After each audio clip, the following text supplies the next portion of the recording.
Bon, les Oscars, c'est une dinguerie. Non pas dans le bon sens du terme, mais vous allez comprendre très vite pourquoi. On va aller sur le site Entertainment Weekly et on va essayer de savoir pourquoi est-ce que c'est du grand n'importe quoi. Et ce n'est pas la première fois que ça arrive. Le fait est que, pour ceux qui ne le sauraient pas, dimanche soir, à partir de 21h, nous sommes en live sur YouTube pour suivre cette cérémonie des Oscars, et c'est un concept que j'ai piqué à Seb, qu'il a peut-être retrouvé autre part, mais bref, il n'est pas celui qui a inventé ça, puisque ça sort d'Hot Ones, mais je remercie Seb de m'avoir donné l'idée. On va faire nos estimations concernant les Oscars, concernant toutes les catégories, en tout cas peut-être pas forcément les courts-métrages ou les documentaires, parce que je ne les ai pas vus et je ne pense pas avoir le temps de pouvoir tout voir, mais pour les autres catégories, on fera des estimations, et lorsqu'on se trompera, on mangera du poulet, mais dans de la sauce piquante. Mais c'est pas une sauce piquante genre Tabasco, non. J'ai acheté une sauce, alors c'est la gentille myrtille, qui est notamment dans Hot Ones, et on va mourir, tout simplement. En tout cas, ce n'est pas le sujet. Bon, rendez-vous quand même dimanche à 21h. Mais il faut que nous puissions prendre un petit temps pour parler des Oscars, parce que ce qui se déroule actuellement, c'est une dinguerie. Vous avez suivi peut-être les nominations avec moi. Ça a été assez intéressant d'ailleurs de le faire, parce que d'habitude on parle surtout de pop culture, etc. Alors c'est de la pop culture, mais plus de, on va dire, du mainstream, plus que A Real Pain, par exemple, le film de J.C. Eisenberg, que je n'ai pas encore vu, mais que je vais voir, et qui d'ailleurs a été nommé. Bref, c'est une autre sorte de thème qu'on aborde, notamment avec les Oscars. Et justement, ici, on a eu des nominations. Et d'une d'eux n'en a pas reçu énormément. Et on peut se dire, mais qui sont les gens qui votent? Alors encore une fois, c'est subjectif. Peut-être qu'il y a plein de gens dans les commentaires là qui se diraient, mais en vrai, d'une d'eux, ça mérite pas d'être nommé. Quand même. Au moins pour le meilleur réalisateur, au moins. Et je trouve que la prestation de Timothée Chalamet dans ce film-là est très forte. Après, bon, il est quand même nommé pour son rôle de Bob Dylan, mais quand même, Dune 2, c'est un monument de l'année dernière. Pour moi, c'est un film qui dépasse toutes mes espérances parce que je n'en attendais rien et Denis Villeneuve a fait quelque chose d'exceptionnel. D'accord? Mais cela n'engage que moi.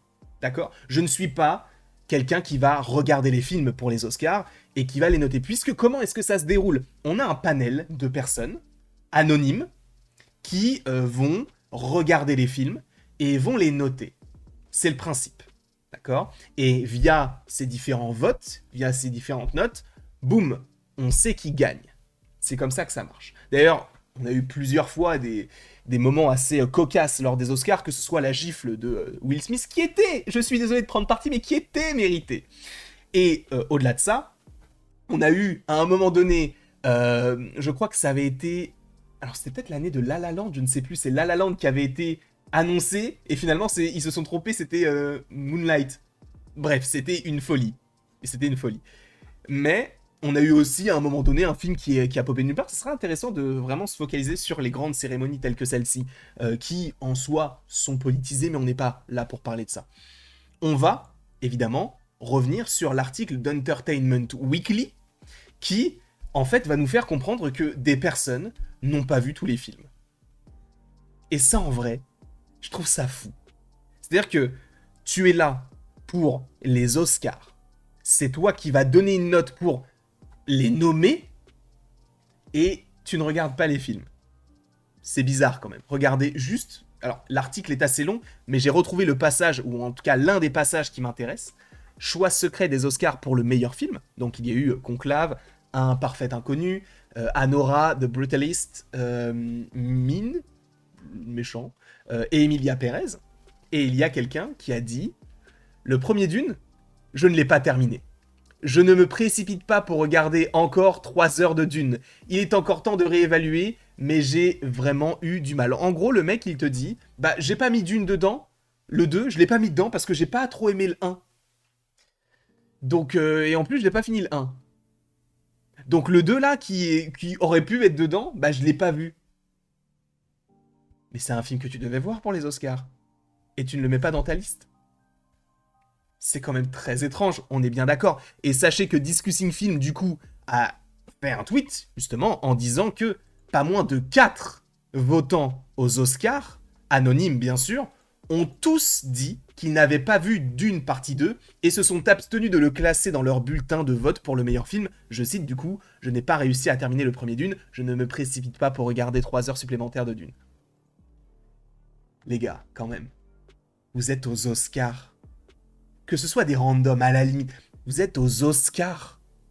Vous êtes censé regarder les films pour les nommer. Et quand tu vois le film Dune, même, tu vas me dire que je parle de manière subjective, et c'est possible parce que j'ai adoré ce film-là qui était simplement exceptionnel, mais quand tu regardes ce film, objectivement, même si tu n'aimes pas l'intrigue, même si ça peut paraître compliqué, visuellement, déjà, il est magnifique. La réal de Denis Villeneuve est exceptionnelle, d'accord? Et Denis Villeneuve, il est connu pour sa réalisation, que ce soit Incendie, que ce soit Prisoners, que ce soit Blade Runner. Denis Villeneuve, c'est un monument aujourd'hui du cinéma. Et avec Dune, ce qu'il a fait, il a réussi à démocratiser un univers qui était assez complexe à la base pour faire quelque chose d'accessible à tout le monde. Alors le premier, il y avait quand même beaucoup de familles. C'est vrai que c'était peut-être un petit peu trop, comment pourrait-on dire ça? Bah, encore une fois, je vais me répéter, mais un peu trop complexe. Peut-être. Le deuxième, je n'ai jamais vu un film aussi clair, avec autant de principes, autant de personnages. C'est une folie. Et rien que pour ça, il faut saluer la réalisation, pas uniquement ce qu'il y a au niveau de l'image, même si ça compte énormément, mais je vous rappelle qu'il est réalisateur, c'est lui le directeur d'acteur, c'est lui qui va dire tu dois faire ci, je vais garder cette scène-là, tu vas faire ça, c'est le chef d'orchestre, d'accord? Comment tu ne le nommes pas? Parce que tu n'as pas vu le film, certes, mais tu devais le regarder. Donc comment est-ce que des gens ont été sélectionnés peuvent dire, enfin qui ont été sélectionnés peuvent dire non mais Dune 1 je l'ai pas fini donc le 2 flemme. Même si c'est un chef-d'œuvre, hein. Flemme. Mais c'est un chef-d'œuvre. C'est subjectif là pour le coup. Mais quand même, vous vous rendez compte qu'on est encore une fois on est aux Oscars. C'est une folie. Et ça ne dérange personne. C'est fou, c'est fou, c'est fou. J'ai hâte de voir qui va gagner. Parce qu'entre toutes les polémiques, notamment avec Emilia Pérez, que je ne regarderai pas, pour le coup, tu vas me dire, oui, mais du coup, moi, je le note pas, le film. J'ai pas fait une critique du film en ne l'ayant pas regardé. J'ai juste dit, je ne vais pas regarder Emilia Pérez, et du coup, je vais pas le mettre dans mes nominations, mais s'il est nommé, et s'il gagne, bah, bravo pour eux, mais moi, en tout cas, je ne voterai pas pour eux. Là, c'est pas la même chose. Ils sont choisis pour ça, pour les Oscars, et ils ne regardent pas les films. C'est quand même fou. En se disant, j'ai pas aimé le premier, je vais pas regarder le deuxième. Alors que si tu regardes le deuxième, tu dois le nommer.